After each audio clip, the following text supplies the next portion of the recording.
Well, I'm at the front line of facing the threat of coronavirus infection. As you know that it spreads through droplet, and I am seeing patients who are coughing, who are sneezing. So I have to protect myself and I have to also take care of the other patients.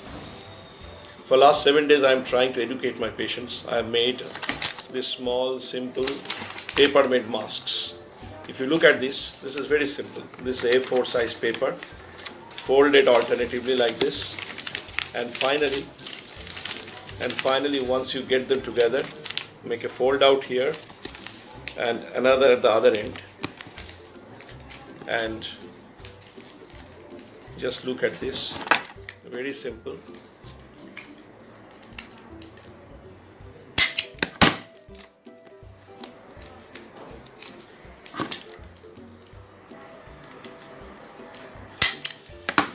And fix this staple this paper over the girders so that it forms a mask. I am putting the mask on.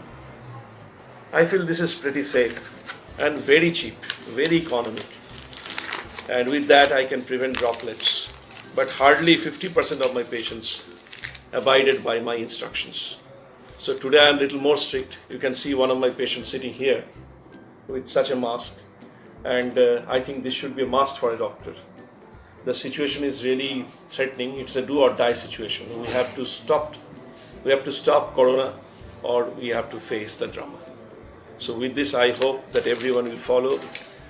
All my patients, this is my instruction to all the patients across the country, across the globe, that be careful, don't spread infection, don't take it casually, and try to abide by the instruction being given by several authorities for your welfare.